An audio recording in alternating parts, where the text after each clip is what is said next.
Aqui está o roteiro reescrito, compactado para aproximadamente 21.500 caracteres, mantendo os três CTAs e todas as viradas narrativas. O seu salário não diminuiu. O número é o mesmo, talvez até maior do que era há 2 anos. Mas deixa eu te mostrar o que está acontecendo com ele enquanto você não está olhando. Tem um movimento silencioso acontecendo no Rolerite de quem depende de salário fixo em 2026, e ele não aparece em nenhuma linha do contra-cheque. Não está no desconto do INSS, não está no IR, não está em rubrica nenhuma, mas ele está lá, operando todo mês, e a maioria das pessoas só vai perceber quando o acúmulo já for grande demais para ignorar. Quando o orçamento, que antes fechava com alguma sobra, agora fecha no zero, ou pior, fecha no vermelho sem que a pessoa consiga explicar exatamente por quê.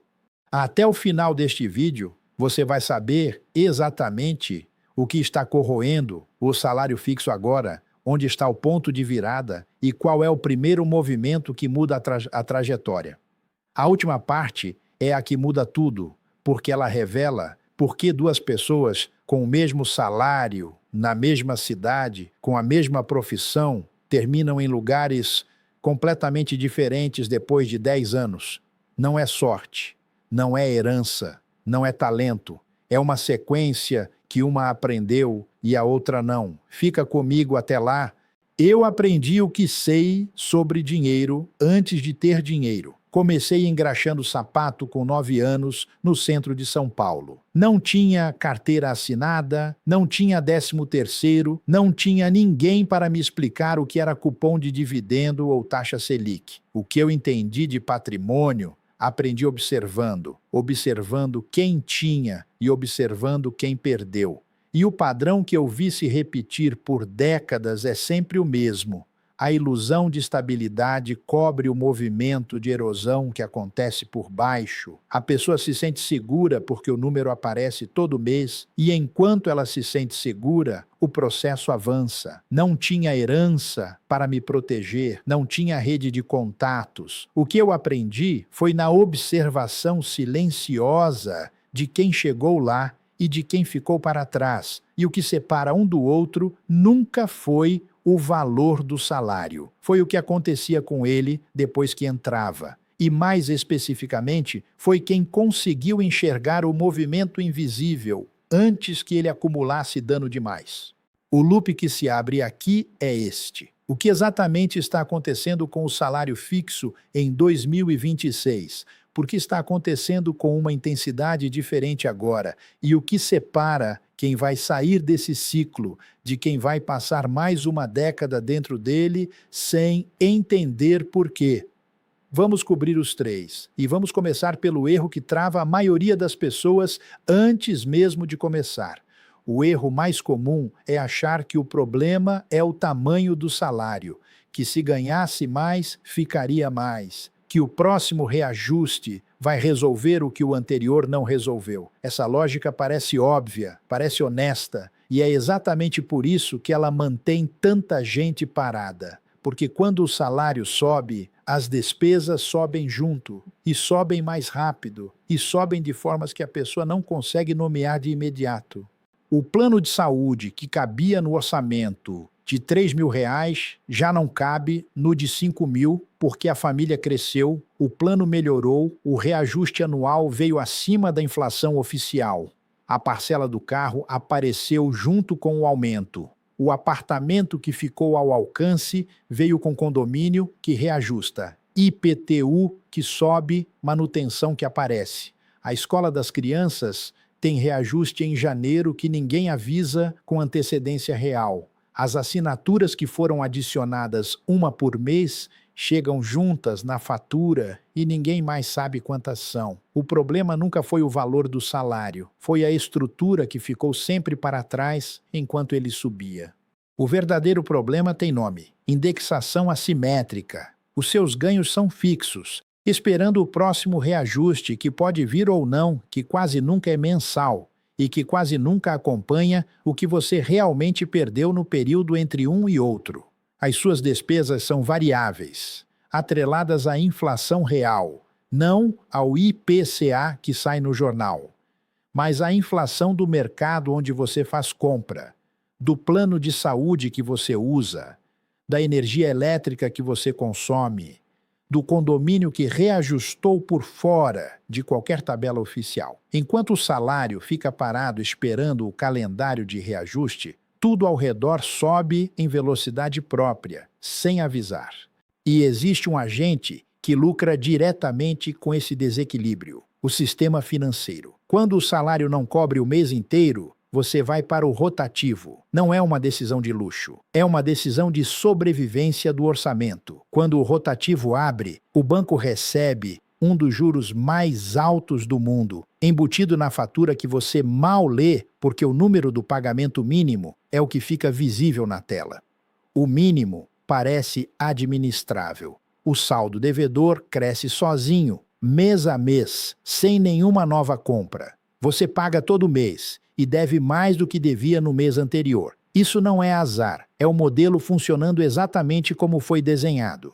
Um dado que poucas pessoas confrontam de frente: a remuneração real de quem tem carteira assinada no Brasil cresceu menos de 2% ao ano na última década, em termos reais, descontada a inflação. Ao mesmo tempo, a inflação acumulada dos serviços essenciais, saúde, educação e moradia, ficou consistentemente acima disso, com a saúde chegando a reajustes anuais que em vários anos superaram 10%.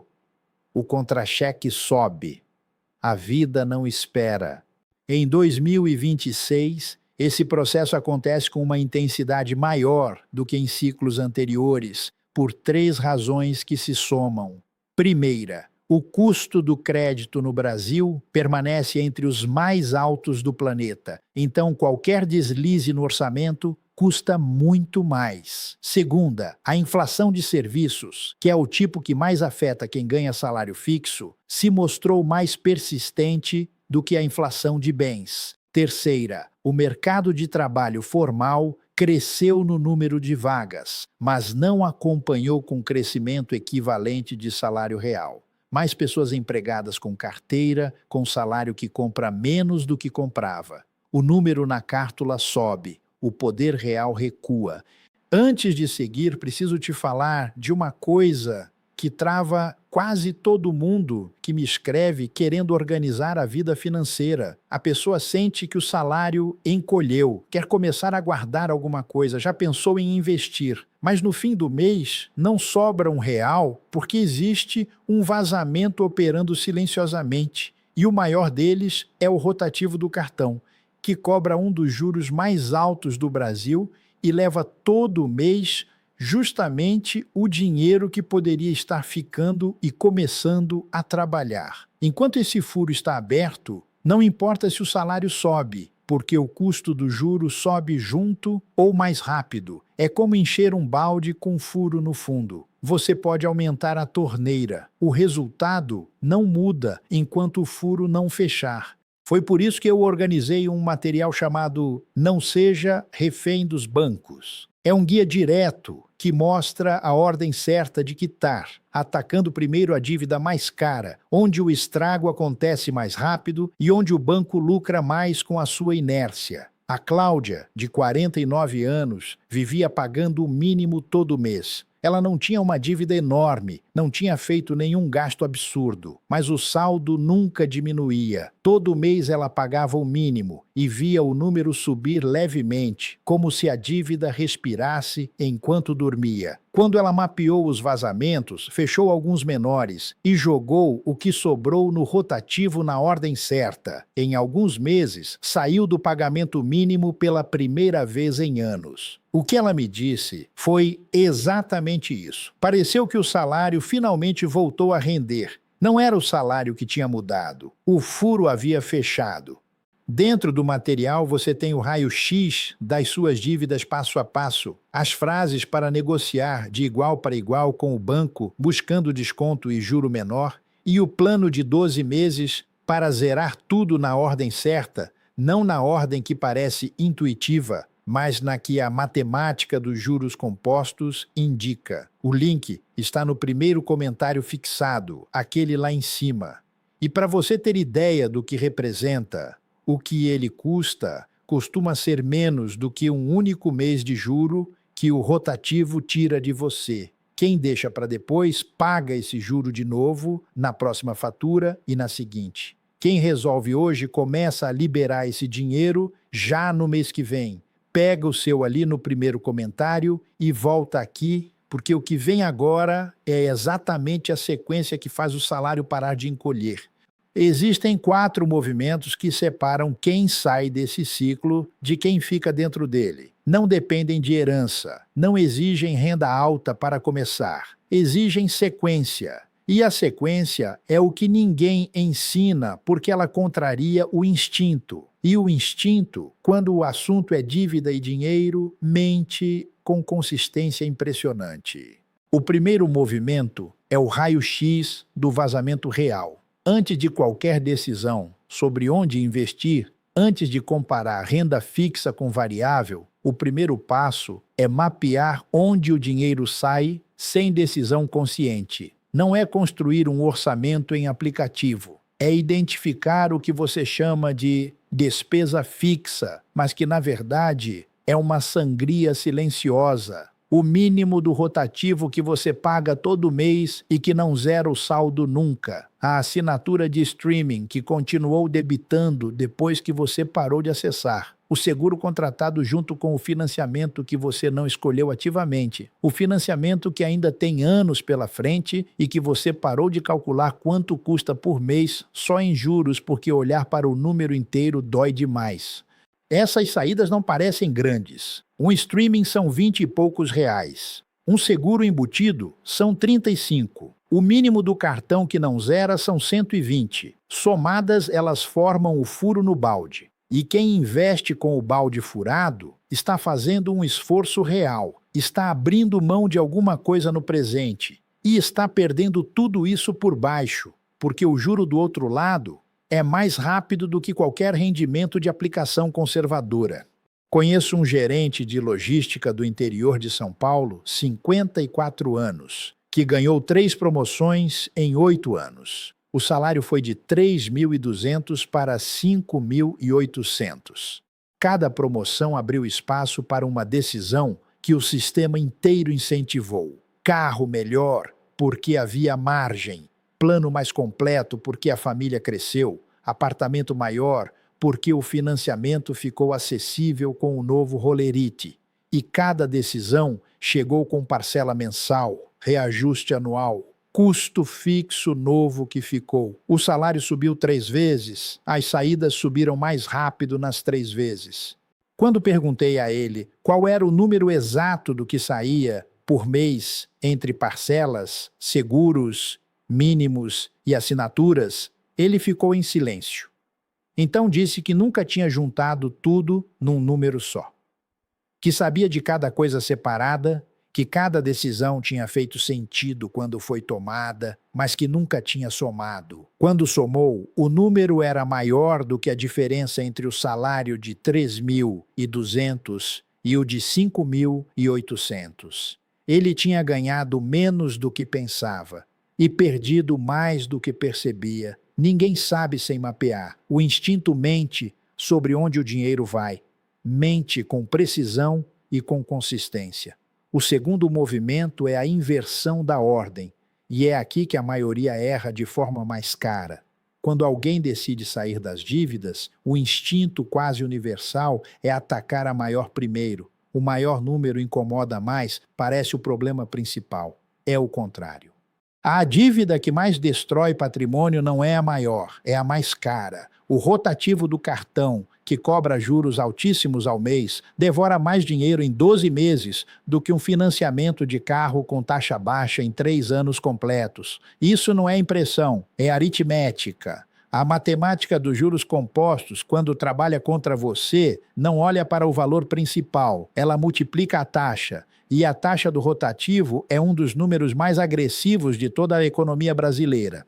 Para ficar concreto, imagine alguém com R$ 8.000 no rotativo e 20 mil num financiamento de carro com taxa baixa. O instinto diz que 20 mil é o problema maior. O cálculo diz o contrário. O juro do rotativo, mesmo sobre 8 mil, está comendo mais patrimônio por mês do que o juro do carro em 2 anos inteiros. Quem não faz esse cálculo está tomando a decisão financeiramente mais cara da sua vida sem ter consciência disso. E está fazendo isso todo mês, automaticamente, enquanto paga o mínimo e acha que está cumprindo o combinado com o banco. Está. O banco agradece. Poucos falam sobre a inversão da ordem porque ela não é intuitiva e não é o que o banco recomenda, porque o banco não tem interesse em que você quite a dívida mais cara primeiro. O banco tem interesse no tempo, e o tempo, com o rotativo aberto, está sempre do lado do banco. O terceiro movimento é o amortecedor, e é o que evita que tudo volte ao começo, depois que a saída das dívidas acontece. Esse é o passo que mais vezes eu vi ser pulado por pessoas que conseguiram sair e que voltaram ao mesmo lugar 6 meses depois. Um dos erros mais frequentes de quem finalmente zera o rotativo é sair sem reserva, é comemorar, respirar e ficar sem nenhum colchão entre o orçamento e o próximo imprevisto. E o imprevisto vem, sempre vem. O carro que deu problema, a criança que precisou de atendimento que o plano não cobriu, o eletrodoméstico que parou de funcionar, a demissão que chegou num mês que parecia seguro, sem amortecedor. Qualquer um desses eventos empurra de volta para onde a pessoa acabou de sair, rotativo aberto, juro correndo, ciclo reiniciado. O amortecedor é uma camada de segurança equivalente a 3 meses de despesa essencial. Não todas as despesas, mas as essenciais. Moradia, alimentação, transporte, saúde básica. Construída em paralelo ao pagamento das dívidas, não depois que elas terminam. Parece contraditório guardar enquanto ainda está pagando juro. Não é. Sem amortecedor, a saída das dívidas é um ciclo que se repete. Com ele, o ciclo quebra de vez, porque o próximo imprevisto não abre nova dívida. Ele encontra um colchão esperando, usa o colchão e o colchão é recomposto nos meses seguintes sem que o rotativo precise ser reaberto. O impacto vai além do financeiro. Quem tem amortecedor toma decisão diferente. Não aceita a primeira proposta do banco porque precisa de dinheiro rápido. Não entra numa parcela que não cabe porque os imprevistos do mês anterior drenaram a margem. Não toma decisão de carreira com medo porque sabe que tem 3 meses de segurança se precisar trocar de emprego. O amortecedor não é luxo de quem tem muito. É proteção de quem quer parar de recomeçar do zero toda vez que a vida apresenta uma conta inesperada. Existe uma professora do interior de Minas, 42 anos, que saiu das dívidas 2 vezes antes de me procurar. Nas 2 vezes, saiu sem reserva. Nas 2 vezes, um evento inesperado. Na primeira foi uma cirurgia do filho, na segunda foi a troca de carro que não podia mais esperar. Levou de volta para o rotativo em menos de 1 ano. Na terceira vez, ela construiu o amortecedor junto com a quitação, mês a mês, em paralelo, mesmo que sobrasse pouco para cada lado. Levou mais tempo para quitar, mas quando quitou, tinha 3 meses de reserva formada. Passaram 2 anos. O rotativo não reabriu. O que mudou não foi o salário, foi a sequência. O quarto movimento é o primeiro real que trabalha sem você. Só depois que o vazamento está fechado, só depois que o amortecedor está formado, é que o investimento faz sentido real, não antes. Quem investe com o balde furado comete um erro de sequência, não de escolha de ativo. Não importa se escolheu o melhor fundo, a ação certa, o título com a taxa mais alta. O rendimento do investimento nunca supera o custo do juro que sangra do outro lado, porque o juro do rotativo é um dos mais altos de toda a economia. Quem tem R$ 20 rendendo 4% ao mês no investimento e R$ 100 pagando 12% ao mês no rotativo, está perdendo patrimônio enquanto acredita que está construindo. Quando o vazamento fecha e o primeiro real entra para trabalhar, seja em dividendos, seja em renda fixa, atrelada à inflação, seja em qualquer estrutura que gere retorno sem exigir que você troque mais horas por ele, algo muda que vai além do extrato bancário. Você passa de devedor do sistema para credor. Essa inversão não é só financeira, é psicológica, é estrutural. Você para de trabalhar para pagar juro e começa a receber juro. E o dinheiro que trabalha sem você é o único tipo de dinheiro que não exige que você abra mão do seu tempo para existir. Esse primeiro real não exige grande valor para começar, não exige herança nem salário alto, exige sequência, exige ter fechado o furo antes de tentar encher o balde, exige ter formado o amortecedor antes de o próximo imprevisto chegar. Quem entende isso e pratica essa ordem, saiu do lado de quem espera o próximo reajuste para o lado de quem constrói, independente de quando, e se o próximo reajuste vai vir.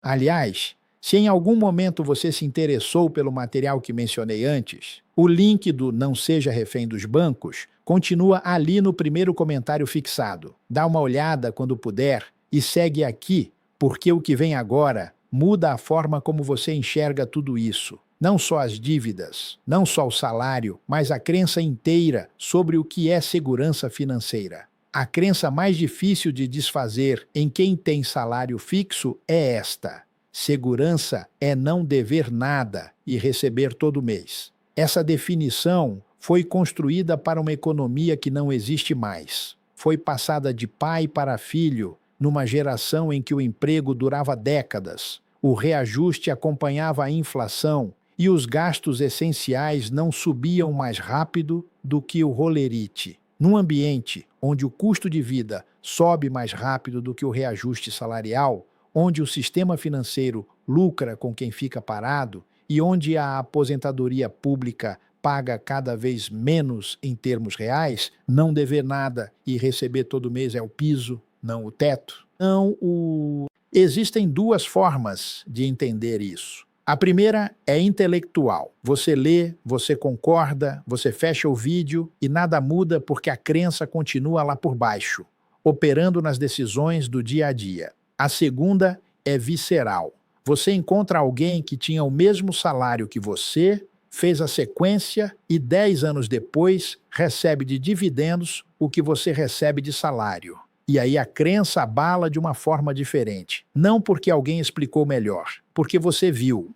Eu não preciso que você me acredite agora. Preciso que você faça o raio-x. Preciso que você some o que sai para juro num mês só e compare esse número com o que vai para qualquer aplicação, se for para alguma. Esse exercício feito honestamente, sem arredondar para baixo o que incomoda, é o que muda a percepção de onde está o problema real.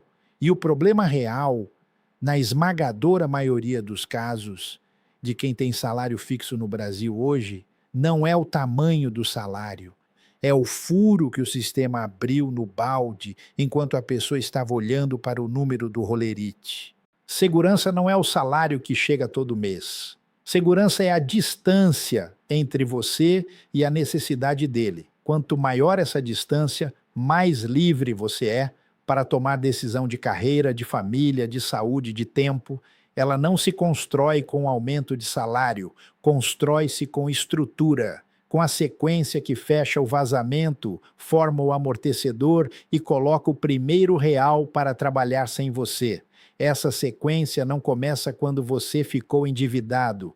Ela começa quando você decide que o próximo ciclo vai ser diferente do último. Quando você decide que o próximo imprevisto vai encontrar uma reserva, não um rotativo aberto. Voltamos ao começo.